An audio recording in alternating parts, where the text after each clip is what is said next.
नाशिक शहरात पावसानं विश्रांती घेतली असली तरी गंगापूर धरणाच्या पाणलोट क्षेत्रात पावसाची संततधार सुरू आहे। सध्या गंगापूर धरणातून 6000 क्युसेक वेगानं पाण्याचा विसर्ग सुरू आहे।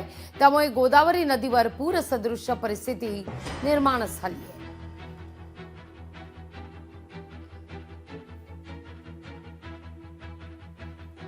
गंगापूर धरणातून 6000 क्युसेकनं पाण्याचा विसर्ग सुरू आहे।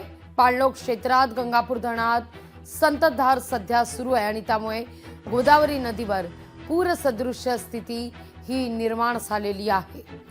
या सगळ्याविषयी अधिक माहिती घेण्याकरता थेट जाते नाशिकला आपले प्रतिनिधी महेश महाले यांच्याकडे।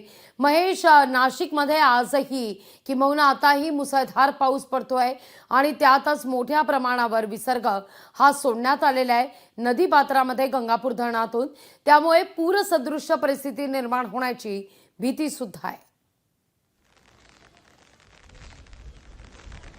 अगदी खरंय लागवे कधी नव्हे तो यंदाच्या जूनच्या हंगामातच मान्सून जो आहे तो धो बरसलेला आहे। गंगापूर धरणाच्या पाणलोट क्षेत्रामध्ये संततधार पाऊस सुरू असल्याने गंगापूर धरणामधून विसर्ग करण्यात आलेला आहे। जवळपास 6000 क्युसेक वेगाने इतका पाण्याचा विसर्ग केलेला आहे आणि यंदाच्या वर्षी जर आपण बघितलं तर पावसाने विक्रम देखील मोडीत काढलेला आहे। 2017 मध्ये 249 मिमी पावसाची नोंद झालेली होती। मात्र यंदाच्या वर्षी जर जून मध्ये जर बघितलं तर 315 मिमी पावसाची नोंद इतकी नाशिकमध्ये झालेली। यामुळे एकूणच जर बघितलं तर जिल्ह्यातली छोटी मोठी जी धरणे आहे ती देखील निम्म्याच्या वर जी आहे ती भरलेली आहे। गंगापूर धरणामध्ये जवळपास 68% वर पाणीसाठा हा आलेला आहे आणि गंगापूर धरणाच्या पाणलोट क्षेत्रामध्ये सतत सुरू असलेल्या पावसाने खरतर गंगापूर धरणामधून आता विसर्ग करण्यात आलेला आहे। यामुळे गोदावरी नदीला पूरसदृश्य परिस्थिती जी आहे ती प्राप्त झालेली। यामुळे नदीकाठच्या गावांना जो आहे तो सतर्कतेचा इशारा देखील दिलेला आहे। प्रशासन जे आहे ते वेळोवेळी नदीकाठच्या गावांना संपर्क करून तिथं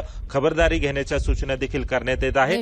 कधी नव्हे तो यंदा मान्सून जो धो बरसल्याने शेतकरी मात्र सुखावलेला आहे। यंदाच्या वर्षी जर आपण बघितल्या तर पेरण्या देखील मोठ्या प्रमाणात केलेल्या आहे आणि यंदाच्या वर्षी ज्या आहे त्या पेरण्या जास्त झाल्याने शेतकरी बळीराजा देखील आनंदात आपल्याला बघायला मिळतोय। एकूणच जून मध्येच बरसणाऱ्या या मान्सून सरीने नागरिकांसह शेतकऱ्यांमध्ये आनंदाचं वातावरण आपल्याला बघायला मिळतंय। निश्चित महेश, तुर्तास धन्यवाद तुम्ही दिलेल्या एकूणच सविस्तर माहिती करता।